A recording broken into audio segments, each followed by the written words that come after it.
ये कहानी है जोधपुर के किसान गोंडू राम और उसके बेटे राजेश की।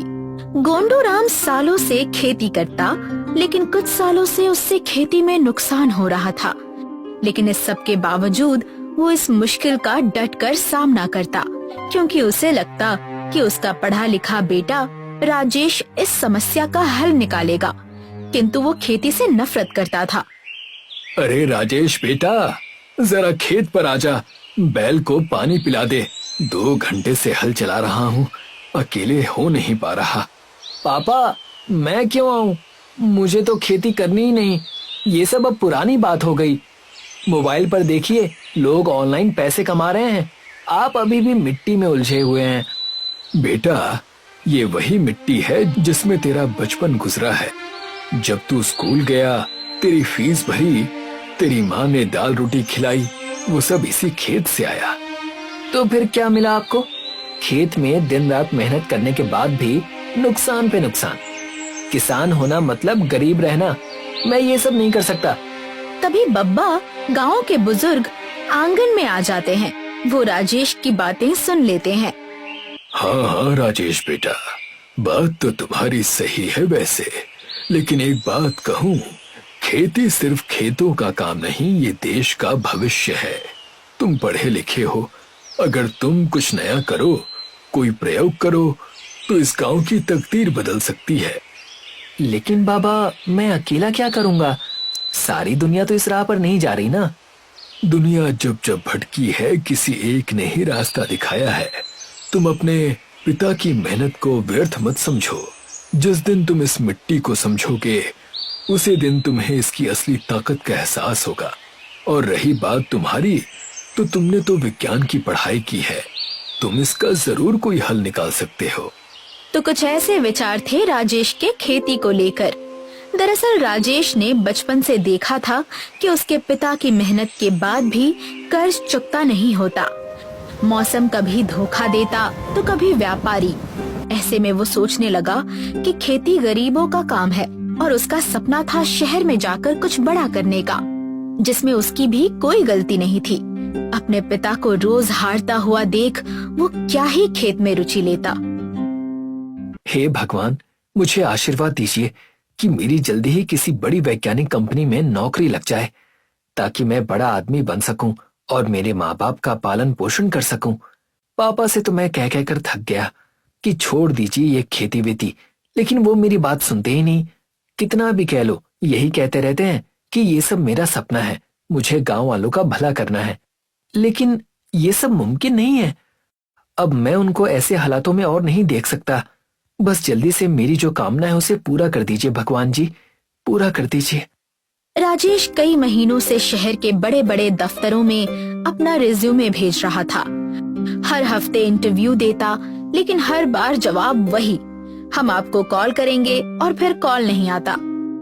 धीरे धीरे उसका आत्मविश्वास टूटने लगा, लेकिन उसने भी अपने पिता की तरह हार नहीं मानी और अपनी कोशिश करता रहा।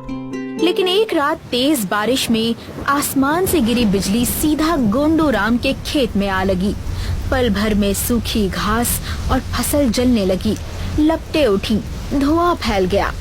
गांव वाले पानी की बाल्टियां लेकर भागे, लेकिन आग इतनी तेज थी कि पूरी फसल राख में बदल गई। राजेश, जल्दी आ, तेरे बाबा खेत में गिर पड़े। क्या? पापा! गोंडू राम की आंखों के सामने जो दृश्य था, उससे उसकी हालत बिगड़ गई। उसे अस्पताल में भर्ती किया गया। मरीज को सदमा लगा है, इनका ब्लड प्रेशर गिर गया है, अभी इन्हें आराम की सख्त जरूरत है। राजेश। हाँ पापा, बोलिए। मैं हूँ आपके साथ। सब खत्म हो गया बेटा, सब खत्म हो गया। तू सही था, ये सब झूठ है, इससे कुछ नहीं होगा। ऐसा पहली बार हुआ था कि गोंडू राम खेती छोड़ने की बात कर रहा था। वो हार चुका था। राजेश उसकी आंखें साफ साफ देख सकता था। राजेश को बिल्कुल अच्छा नहीं लगा, और जो इतने सालों में नहीं हुआ वो आज हुआ। राजेश ने कहा, पापा, मैं जानता हूँ कि आपका सपना क्या था, खेती का अपना व्यापार, ताकि आप ही नहीं पूरे गांव के लोग आगे बढ़ सकें। मैं कसम खाता हूँ कि अब ये सपना अधूरा नहीं रहेगा। आपका ये सपना मैं पूरा करूँगा। उस रात राजेश ने पहली बार महसूस किया कि अगर अपनी मिट्टी से और दूर नहीं भागता तो शायद जिंदगी भर खुद को माफ नहीं कर पाएगा। अब राजेश ने अपनी पूरी तैयारी शुरू कर दी थी। बाबा, मैं खेत को फिर से खड़ा करना चाहता हूँ, लेकिन पुराने तरीके से नहीं। मैं ड्रिप इरिगेशन, सोलर पंप और ऑर्गेनिक फर्टिलाइजर लाना चाहता हूँ। वाह बेटा, यही तो उम्मीद थी तुमसे, पर इसके लिए मेहनत और धैर्य चाहिए। मेहनत तो पापा ने पूरी जिंदगी की है, अब मेरी बारी है। मैंने अपनी खोज शुरू कर दी है, जैसे कि सस्टेनेबल खेती क्या होती है, ऑर्गेनिक फार्मिंग कैसे शुरू करें, खेती से बिजनेस कैसे बढ़ाएं, इस पर रिसर्च भी कर रहा हूँ। राजेश ने योजनाएं बनानी शुरू कर दी। उसने इंटरनेट से नई तकनीकें सीखी, सरकारी स्कीम्स के बारे में पढ़ा और मार्केट तक सीधी पहुंच बनाने के तरीकों पर रिसर्च किया। रात को वो गांव के नक्शे पर बैठकर सोचता, कौन सी फसल कम पानी में उग सकती है, कौन सा उत्पाद गांव के बाहर बिक सकता है और कैसे किसान अपनी मेहनत का सही दाम पा सकते हैं। पापा, मैंने तय कर लिया है, हम ऑर्गेनिक टमाटर और गेहूं की खेती करेंगे। फिर हम उनका प्रोसेसिंग प्लांट लगाएंगे, पैकेजिंग करेंगे और शहर के मार्केट में सीधा बेचेंगे। बिचौलियों को बीच से हटाएंगे। तू सच में ये करेगा? हाँ पापा, और ये सिर्फ हमारा नहीं, पूरे गांव का प्रोजेक्ट होगा। हर किसान को जोड़ेंगे, सबका फायदा होगा। जैसा राजेश ने अपने पिता गोंडू राम से वादा किया था, उसने खेत में ऑर्गेनिक टमाटर की खेती शुरू कर दी। लेकिन ये रास्ता आसान नहीं था। कीटों का हमला, पानी की कमी और बाजार में दाम गिरने का डर, सबने उसकी परीक्षा ली। राजेश, ये पत्तों पर कीड़े कैसे लग गए? पूरी फसल बर्बाद हो जाएगी। पापा, घबराइए मत, मैंने पढ़ा है, नीम का जैविक छिड़काव करेंगे तो कीड़े भाग जाएंगे। और मैंने ड्रिप इरिगेशन लगाया है, कम पानी में भी फसल हरी रहेगी। कई हफ्तों की मेहनत के बाद खेत में लाल लाल रसीले ऑर्गेनिक टमाटर लहराने लगे।